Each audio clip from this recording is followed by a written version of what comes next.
So let's actually look at a titration and what that would actually look like, okay? So we talked a little bit about that in the last video, okay?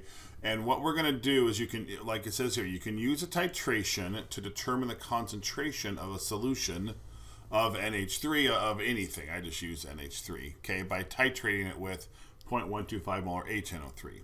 So you begin with a specific volume of the unknown, of the solution of the unknown concentration. So just like in the previous video, you start with 50 milliliters of this acid or this base of unknown concentration.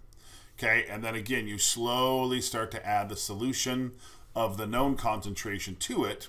Once you reach that equivalence point down here, once the moles of each are equal to each other, you've successfully completed the titration, and now you can determine the concentration.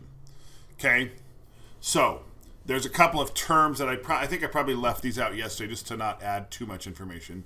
So that when the moles of the titrant, which is the solution that's added from, so the titrant is the known concentration. So titrant, you know the concentration of that one. That's the one you're adding, that one, okay? The titrant you're adding from the burette. Okay? When they're in the exact stoichiometric proportion with the titrate, when that's the unknown, okay? So the titrate is the unknown. Okay, then it's 100% been neutralized. There's no acid left. There's no base left. You're right at the equivalence point. And that's where, again, like we saw yesterday, that's when you start to see that really quick increase in the pH. And one of the ways that you know that you're at the equivalence point is, again, you can kind of just look at the line and see where's kind of the midpoint of that line. There's other ways where you can do that as well, and we'll talk about that. But a real quick, easy way to determine the equivalence point is just kind of look at that straight line going up here, going up there, and then just find that midpoint of that and go, oh yeah, it's right about there is where the equivalence point would be. All right, so let's go ahead and look at a calculation here with titrations. Typically, they're pretty straightforward, especially when you have just a 1-to-1 ratio between the acid and the base. So use the information above. Let's say it takes 42.3 milliliters of 0.125 molar HNO3 to reach the equivalence point. Again, the point at which the moles of the acid are equal to the moles of the base. And you started with 20 milliliters of NH3. So that means you started down here with 20 milliliters of NH3. And then again, you had 0.125 molar HNO3 up here, and you added 42.3 milliliters of it. So think about that balanced equation. Remember, for every 1 mole of HNO3 that reacts, 1 mole of NH3 is going to react. So you can see here, what I did first is I took the concentration of HNO3 and the volume of HNO3. I took those two and multiplied them together to get the moles of HNO3. And that means that if I have 0.00529 moles of HNO3, then it also takes 0.00529 moles of NH3 to completely react, okay? And so we can see from that 1-to-1 ratio here that clearly this solution down here contains 0.00529 moles of that base, okay, of the NH3. And then we just take the volume of that and we divide them, and you get 0.265 molar NH3. Okay, now the things that you want to make sure that you use, for example, if you need 20 milliliters of that base in here, what's the most accurate way to do that is to use what's called a volumetric flask, okay?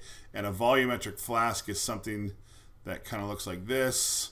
And basically, it only measures one amount. Like if it's a 20 milliliter, it'll have a line for 20 milliliters, and it measures exactly 20 milliliters, okay? Volumetric flasks are really, really good for measuring things correctly. Okay, and then up here, you're definitely going to want to make sure you use a burette. Okay, that's called a burette. And that's how you will determine that volume, the 42.3 milliliters. Okay. And again, as the acid is added in the titration process, the pH does not change drastically until you start getting close to the equivalence point. We'll talk more about why, but basically because all of the base that you add gets used up reacting with the acid. And so the amount of hydrogen ions or hydroxide ions don't end up changing very much. Okay? Now, depending on whether it's strong acids, weak acids, etc., the pH curves look a little bit different. This one you probably won't see a weak acid with a weak base. Okay, but notice on all of these, the pHs are starting low and ending high. Okay, and it kind of makes you think, well, that's how they always are. Absolutely not, okay? Even in that previous example, if you start with a base, you're going to start with, again, here's our pH over here. You're going to start with a high pH, and it's going to drop a whole bunch, and then it's going to flatten back out. Okay, so depending on what you start with, the pH could start low and end high, but it could just as easily start high and then end low. So notice here you've got a strong acid HCl and you've got NaOH, a strong base. Okay, when that happens, you will notice the midpoint of that line. Anytime you have a strong acid and a strong base, the pH at the equivalence point will be exactly 7. Okay, notice here when you have a weak acid and a strong base, though, that midpoint, maybe right about there, is a little bit, maybe I'm a little too high, but the pH, notice the pH there at the equivalence point is higher than 7. And again, we'll talk about why. Okay, and then obviously down here, same idea. Notice that midpoint is, you've got a strong acid with a weak base. You've got, again, the pH is, at the equivalence point, is less than 7.